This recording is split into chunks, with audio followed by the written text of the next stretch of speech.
तो welcome back दोस्तों। आज हम पढ़ेंगे स्कैल्प। जैसे कि आप जानते हैं, अपर लिम्ब के हमारे सारे टॉपिक्स कंप्लीट हो चुके हैं। उसके बाद हम सीधा अभी वॉल्यूम 3 जो रहेगा हेड नेक फेस वो शुरू करेंगे। उसमें सबसे पहला टॉपिक हमारा रहेगा स्कैल्प। तो सबसे पहले स्कैल्प होता क्या है? हमारा जो क्रेनियम वॉल्ट है, मतलब जो स्कल है, उसको जो सॉफ्ट टिश्यू कवर करते हैं उसको बोलते हैं स्कैल्प। ठीक है। तो इसकी एक्सटेंट क्या रहेगा? सामने आप ये डायग्राम में देख पा रहे हैं, ये ऑर्बिट रहता है, आर्क रहती है, उसके ऊपर रहता है सुपरा ऑर्बिटल मार्जिन। वहाँ से शुरू होता है, मतलब आईब्रो के पास से। तो एंटीरियरली ये रहेगा सुपरा ऑर्बिटल मार्जिन तक। पीछे जाएगा रहेगा एक्सटर्नल ऑसिपिटल प्रोट्रूबरेंस, यहाँ रहती है एक प्रोट्रूबरेंस रहता है, उसको बोलते हैं एक्सटर्नल ऑसिपिटल प्रोट्रूबरेंस। वहाँ तक रहेगा। And on both the side supra temporal line. ठीक है, ये बोथ द साइड ऐसे यहाँ एक्सटेंड करता है। तो ये पूरी एरिया को स्कैल्प बोलते हैं। अब स्कैल्प बना किससे? तो it is made up of 5 layers. और इसका एक निमोनिक जो है वो भी ऐसा ही है, scalp is made up of scalp. ठीक है। जिसमें एस फॉर होता है आपका स्किन। ठीक है, एस से आएगा आपका स्किन। सेकेंड लेयर इसे सी से आती है, इसकी connective tissue with that is superficial fascia. Third जो लेयर होती है ए से आता है एपोन्यूरोसिस। तो सुपरफिशियल फेशिया के बाद आता है डीप फेशिया। डीप फेशिया में आता है, एक आता है एपिक्रेनियल एपोन्यूरोसिस, दूसरा आता है ऑसिपिटो फ्रंटालिस मसल। ठीक है। चौथा layer S C A L, L से आता है लूज एरियोलर टिश्यू, और पी से आता है पेरिक्रेनियम। तो ऐसा आपका S C A L P scalp पूरा हो जाएगा। पहला स्किन, दूसरा connective tissue that is superficial fascia, तीसरा एपिक्रेनियल एपोन्यूरोसिस ये A that is deep fascia, उसमें आता है ऑसिपिटो फ्रंटालिस मसल, और एल से आता है लूज एरियोलर टिश्यू, और पी से आता है पेरिक्रेनियम। आप ये डायग्राम देखिए। ये डायग्राम में आप देख पा रहे हैं, सबसे पहले एस स्किन, फिर ये superficial fascia C A L P. इसके बारे में डिटेल में हम थोड़ा थोड़ा देखेंगे। सबसे पहले देखेंगे स्किन। स्किन आप जैसे डायग्राम में देख पा रहे हैं, hairy, adherent to epicranial aponeurosis to superficial fascia. मतलब स्किन आपकी पहली लेयर है, और जो एपिक्रेनियल एपोन्यूरोसिस है वो आपकी थर्ड लेयर है। तो फर्स्ट लेयर इज एडेरेंट, मतलब चिपकी हुई है, to third layer through second layer that is superficial fascia. तो ये पॉइंट आपको याद रखना है कि first layer is connected to third layer through second layer, और इसमें स्वेट और सेबेशियस ग्लैंड ज़्यादा रहते हैं स्किन में। ठीक है, ये आपका स्किन के बारे में हमने देखा। दूसरा पॉइंट है सुपरफिशियल फेशिया। अब सुपरफिशियल फेशिया के बारे में करेंगे कि it is more dense at centre than at periphery. ठीक है। दूसरा, इसमें कंटेन्स मैनी ब्लड वेसल्स, और provides medium for passage of nerves and vessels. ठीक है, हमने ये भी देखा कि स्किन और थर्ड लेयर जो है एपिक्रेनियल एपोन्यूरोसिस, वो दोनों are connected through superficial fascia. तो ठीक है, ये एक मीडियम प्रोवाइड करता है नर्व्स और वेसल्स के लिए। इसमें बहुत सारी ब्लड वेसल्स होती हैं, और it is more dense at centre. ठीक है। अब जो तीसरी लेयर है डीप फेशिया, उसमें हमने देखा था एक आता है ऑसिपिटो फ्रंटालिस मसल। अब इस मसल के बारे में हम ये बोलेंगे कि ऑसिपिटो फ्रंटालिस मतलब इसकी दो बेलीज हैं। एक ऑसिपिटल बेली जो पीछे रहेगी, एक फ्रंटल, नाम से पता चल रहा है सामने रहेगी। तो ऑसिपिटल बेली के बारे में हम ये रखेंगे, arises from lateral two third of superior nuchal line. ठीक है, लेटरल टू थर्ड, और it is supplied by posterior auricular branch of facial nerve. ठीक है, फेशियल नर्व की पोस्टीरियर ऑरिक्यूलर ब्रांच। अब इसको याद ऐसे रखेंगे, ऑरिक्यूलर मतलब होता है कान, और ऑसिपिटल मैंने आपको बताया पीछे है, तो कान के पीछे वाली जो ब्रांच है पोस्टीरियर ऑरिक्यूलर ब्रांच, वो सप्लाई करेगी पीछे साइड वाली मसल, मतलब ऑसिपिटल बेली को। सिमिलरली फ्रंटल वाली है, वो अराइज होती है from skin of upper eyelid and forehead. Forehead से आती है, and it is supplied bye temporal branch of facial nerve. अभी डायग्राम में देखिए, ये फ्रंटालिस मसल है, सामने से आ रही है, और एक ये पीछे जो आप देख रहे हैं ये है ऑसिपिटैलिस। ठीक है, ये है एक्सटर्नल ऑसिपिटल प्रोटूबरेंस, और ये रहती है सुपीरियर न्यूट्रल लाइन। ठीक है, इसके लेटरल टू थर्ड से ओरिजिनेट होती है आपकी ऑसिपिटल बेली। ठीक है, तो ये मसल के बारे में हम इतना बताएंगे, इसका ब्लड नर्व सप्लाई बताएंगे, और इसका ओरिजिन बताएंगे। चौथी जो लेयर है वो है एपिक्रेनियल एपोन्यूरोसिस। एपिक्रेनियल एपोन्यूरोसिस के बारे में ये बताएंगे कि इट इज़ फ्रीली मूवेबल। ठीक है, पहली तीन लेयर जो है स्किन, और आपका सुपरफिशियल फेशिया, और एपिक्रेनियल एपोन्यूरोसिस, ये तीनों फ्रीली मूवेबल होती है ओवर पेरिक्रेनियम। और it receives insertion of frontalis and occipitalis muscle. जो फ्रंटालिस एंड ऑसिपिटलिस मसल हमने पीछे पढ़ी, अभी उसका ओरिजिन बताया, वो इंसर्ट होती है एपिक्रेनियल एपोन्यूरोसिस पे। ठीक है, इसकी एक और खासियत बात ये है कि भाई जब एपिक्रेनियल एपोन्यूरोसिस नीचे आता है, तो हमने देखा था कि लेटरली वो सुपीरियर टेम्पोरल लाइन तक ही रहता है स्केल, पर इसका एक थिन एक्सपांशन आता है, जो सुपीरियर टेम्पोरल लाइन के भी नीचे आ जाता है और जाके जाइगोमेटिक आर्च को अटैच होता है। मैं आपको डायग्राम में दिखाता हूँ। ये आप देखिए, ये देखिए, एक्सटेंशन ऑफ एपिक्रेनियल एपोन्यूरोसिस। ये एपिक्रेनियल एपोन्यूरोसिस यहाँ पे है, यहाँ पे खत्म हो जाना चाहिए स्कैल्प यहाँ पे, पर ये नीचे आ रहा है, ये आ रहा है नीचे। इसको बोलते हैं एक्सटेंशन ऑफ एपिक्रेनियल एपोन्यूरोसिस। ठीक है, तो ये नीचे आके जाइगोमेटिक आर्च से अटैच होता है। ये इसका एक एक्सेप्शन है। और ये हो गई हमारी पहली 3 लेयर। दूसरा पॉइंट हम ये देखेंगे कि जो फर्स्ट 3 लेयर्स हैं उनको हम बोलते हैं सर्जिकल लेयर्स ऑफ स्कैल्प। ठीक है, इनको अपन क्या बोलते हैं, सर्जिकल लेयर्स ऑफ स्कैल्प। और उसके बाद इनके बाद आती है आपकी फोर्थ लेयर जो होती है लूस एरियोलर टिश्यू। ये क्या करती है, gives passage to emissary veins which connect extracranial veins with intracranial sinus. अब इंट्राक्रेनियल साइनसेस रहते हैं जो बाहर की वेन्स, मतलब क्रेनियम के बाहर वाली वेन्स जिसको बोलते हैं एक्स्ट्राक्रेनियल वेन्स, उनसे कनेक्ट होती है। और इन दोनों को कनेक्ट करता है एमिसरी वेन्स, और एमिसरी वेन्स को रास्ता देता है ये लूस एरियोलर टिश्यू।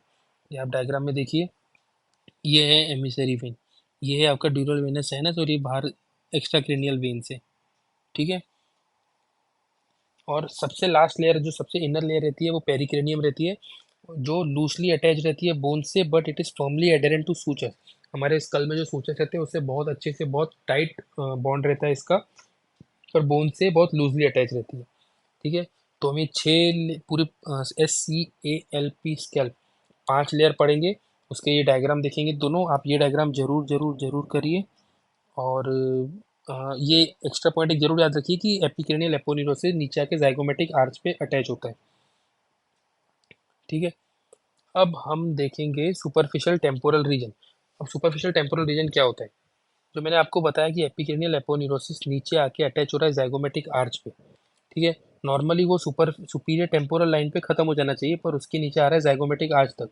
तो जो सुपीरियर टेम्पोरल लाइन है वहां से लेके तो नीचे जो जाइगोमेटिक आर्च है, वो एरिया को सुपरफिशियल टेम्पोरल रीजन बोलते हैं।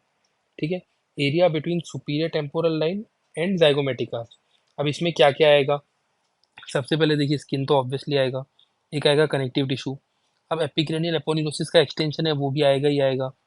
और टेम्पोरल रीजन है तो टेम्पोरल फेशिया रहेगा, एक टेम्पोरलिस मसल भी रहेगी, और एक पेरिक्रेनियम रहेगा अंदर। पेरिक्रेनियम मतलब अंदर एक तरफ से बोन होगी। ठीक है, तो सुपरफिशियल टेम्पोरल रीजन पे अगर आपको पूछा गया तो आप ये बोलेंगे area between superior temporal line and zygomatic arch. और structures within superficial temporal region में आएगा, स्किन आएगा, कनेक्टिव टिश्यू आएगा, एपिक्रेनियल एपोन्यूरोसिस का एक्सटेंशन आएगा, टेम्पोरल रीजन है तो टेम्पोरल फेशिया, टेम्पोरलिस मसल आएगी ही आएगी। ठीक है, अब आ जाएंगे blood supply and nerve supply of scalp. ये ऐसा क्वेश्चन है, इस पे अलग से भी क्वेश्चन आ सकता है आपका, एक SAQ, या फिर एन्यूमरेट ब्लड वेसल सप्लाइंग दी स्कैल्प में BAQ भी आ सकता है। तो ये डायग्राम देखिए, डायग्राम आपको बनाना है। इसी डायग्राम में आपका नर्व सप्लाई और ब्लड सप्लाई दोनों हो जाएगा। कैसे देखिए, तो सामने एंटीरियर पार्ट को सप्लाई करता है सुप्रा ट्रोक्लियर आर्टरी, सुप्रा ऑर्बिटल आर्टरी। ठीक है, एक ये है आपकी सुप्रा ट्रोक्लियर, ये है सुप्रा ऑर्बिटल। ये दोनों ब्रांचेस है ऑप्थेल्मिक आर्टरी की।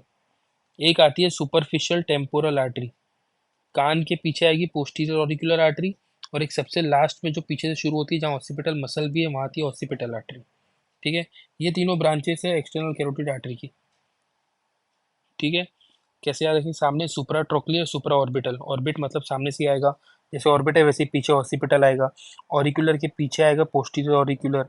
ये देखिए यहाँ लेटरल साइड से आ रही है, यहाँ से तो लेटरली टेम्पोरल एरिया रहती है, तो सुपरफिशियल टेम्पोरल, ऐसे याद करिए। ठीक है, ये हो गया इसका ब्लड सप्लाई। सिमिलरली इसका जब हम नर्व सप्लाई देखेंगे, दो तीन नाम सेम ही है, जैसे अभी देख पाए सुप्रा ट्रोक्लियर, सुप्रा ऑर्बिटल नर्व, ये सेम है। उसके बाद आप देखेंगे यहाँ पे जाइगोमेटिको टेम्पोरल नर्व है, और ये temporal branch of facial nerve है। मैं आपको बताता हूँ आपको कौन से याद रखने हैं। ज़्यादा याद ना रख के आप ये भी याद रख सकते हैं कि भाई सुप्रा ट्रोक्लियर, सुप्रा ऑर्बिटल, एक टेम्पोरल ब्रांच। ठीक है, एक रहेगा ऑरिक्यूलो टेम्पोरल, कान के पास है ऑरिक्यूलो टेम्पोरल। ठीक है, एक रहेगा पोस्टीरियर ऑरिक्यूलर, कान के पीछे, lesser occipital, greater occipital, third occipital. Occipital area पीछे ही रहती है, तो उसकी तीन है, lesser occipital, greater occipital, third occipital. ठीक है, क्या क्या याद रखेंगे अपन, एक सुप्रा और ट्रोक्लियर, एक सुप्रा ऑर्बिटल। ठीक है, और साइड से टेम्पोरल साइड से आ रही है एक टेम्पोरल ब्रांच। ठीक है, उसके बाद एक ऑरिक्यूलो टेम्पोरल कान के पास से रहेगी, ऑरिकल्स मतलब वही हो गया, टेम्पोरल एरिया है और कान के पास है, तो ऑरिक्यूलो टेम्पोरल दोनों आ गए। एक कान के पीछे आएगी, वो आएगी पोस्टीरियर ऑरिक्यूलर, और एकदम पीछे जो ऑसिपिटल थी, जैसे यहाँ आर्टरी थी, वैसे यहाँ पे तीन आएंगी, lesser occipital, greater occipital and third occipital. ठीक है, ये आप डायग्राम कीजिए, इसकी प्रैक्टिस करिए, इसमें आपका ब्लड सप्लाई नर्व सप्लाई दोनों हो जाएगा। एन्यूमरेट आया, ऐसे क्यू आया, जो भी आया इसमें आपका हो जाएगा पूरा। ठीक है, इस डायग्राम की अच्छे से प्रैक्टिस कीजिए। और इसके बाद हम देखेंगे इसका वीनस ड्रेनेज। देखिए, वीनस ड्रेनेज में आपको लिखने के से ज़्यादा आपको ये डायग्राम याद करना पड़ेगा। तो उसमें जैसे जैसे ये डायग्राम में जो जो बन रहा है, वही आपको सेंटेंस बना के, स्टेटमेंट बना के लिखना है। जैसे हम बोलेंगे कि एक सुप्रा ऑर्बिटल वेन है, एक सुप्रा ट्रोक्लियर वेन है, दोनों मिलके बनाती है एंगुलर वेन। एंगुलर वेन जब नीचे आती है तो बन जाती है फेशियल वेन। फेशियल वेन फिर आके डीप फेशियल वेन, और फेशियल वेन दोनों मिलके बना देगी आपकी कॉमन फेशियल वेन, जो जाके ड्रेन हो जाएगी इंटरनल जुगुलर वेन में। और वैसे ही कान के सामने एक रहती है सुपरफिशियल टेम्पोरल वेन, कान के पीछे रहती है पोस्टीरियर ऑरिकुलर वेन। तो सुपरफिशियल टेम्पोरल का ये पोस्टीरियर डिवीजन, ये एंटीरियर डिवीजन। पोस्टीरियर डिवीजन नीचे आके बनाएगा एक्सटर्नल जुगुलर, जो ड्रेन होता है सबक्लेवियन वेन में। ठीक है, आप ये लिखने से ज़्यादा ये डायग्राम की प्रैक्टिस कीजिए, डायग्राम बनाइए। मोस्टली देखिए सब नाम का खेल है। टेम्पोरल एरिया से आ रही है तो सुपरफिशियल टेम्पोरल, कान के पीछे से आ रही है तो पोस्टीरियर ऑरिकुलर। सुपरफिशियल टेम्पोरल की दो ब्रांचेस, एंटीरियर पोस्टीरियर, पीछे जाएगी वो पोस्टीरियर रहेगी। वैसे ही सब आप बस इसको याद कीजिए, और ये स्टेटमेंट आप बाद में बना दीजिए, या नहीं भी बनाया, सिर्फ आपने ये डायग्राम भी बनाया प्रॉपरली तो चलेगा। ठीक है, अब इसका लिम्फेटिक ड्रेनेज। लिम्फ ड्रेनेज में हमें याद रखना है कि anterior part of scalp is drain by preauricular, कान के आगे एंटीरियर पार्ट, या parotid lymph nodes. Posterior part कान के पीछे पोस्टीरियर ऑरिक्यूलर या ऑसिपिटल नोड्स। ठीक है, सिंपल है। अब सबसे इम्पोर्टेंट पार्ट आता है अप्लाइड। अप्लाइड को हम बहुत ज़्यादा लाइटली लेते हैं, अप्लाइड नहीं पढ़ते हैं, पर अप्लाइड हमें पढ़ना है। एग्जाम में पूछे या ना पूछे, अप्लाइड लिखने से आपके 1 से 2 नंबर तो इजीली बढ़ जाएगा, अगर ऐसे क्यों रहा तो। और एल क्यू रहा तो फिर तो और ही बढ़ेंगे। ठीक है, तो सबसे पहला अप्लाइड है सिबेशियस सिस्ट। जैसे ही आपको स्टार्टिंग में मैंने बताया था, स्कैल्प में सिबेशियस ग्लैंड्स और स्वेट ग्लैंड्स बहुत हैं, तो इसलिए because of numerous sebaceous glands, sebaceous cyst बनने के चांसेस ज़्यादा रहते हैं यहाँ पे। ठीक है, दूसरा हम ये बोलेंगे, collection of fluid deep to pericranium. Pericranium के डीप अगर फ्लूइड कलेक्ट हो गया तो उसको बोलते हैं सिफेलो हिमेटोमा। ठीक है, तीसरा पॉइंट रहेगा लूज एरियोलर टिश्यू, जो रहेगा it is a dangerous area. ये एक एमसीक्यू भी है कि भाई dangerous area of scalp, it is loose areolar tissue. क्यों? क्योंकि उसमें एमिसरी वेन्स रहती हैं, एमिसरी वेन्स जो कनेक्ट करती है external veins to internal sinus, तो वो एक्सटर्नल इन्फेक्शन वगैरह आगे नीचे साइनस में ट्रांसफ़र कर सकती है, इसलिए इसको डेंजरस एरिया बोलते हैं। चौथा रहेगा कि जो लूज कनेक्टिव टिश्यू है, अगर इसमें ब्लड कलेक्ट हो गया तो वहाँ से वो ब्लड एक्सटेंड हो जाएगा नीचे आईलिड में, क्योंकि लूज कनेक्टिव टिश्यू आगे आके आईलिड्स पे अटैच होता है। ठीक है, तो आईलिड्स में ब्लड जमा हो जाएगा, उसको बोलते हैं ब्लैक आई। जैसे आप ये डायग्राम में देख पा रहे हैं, ये ब्लैक आई तभी होता है जब आगे आईलिड्स के पास पूरा ब्लड जमा हो जाता है। ये कब होता है? जब ब्लड कनेक्ट जमा हो जाता है लूज कनेक्टिव टिश्यू में, वहाँ से नीचे आ जाता है आईलिड में, और वहाँ से आपको ये ब्लैक आई दिखती है। तो आपको इतना पूरा ये पार्ट पढ़ना है स्कैल्प का, ये 3 से 4 पॉइंट अप्लाइड के रहेंगे। डायग्राम की प्रैक्टिस इससे अच्छे से करिए, ब्लड सप्लाई, नर्व सप्लाई का और स्कैल्प की लेयर्स का, इतना सफिशिएंट है। Thank you.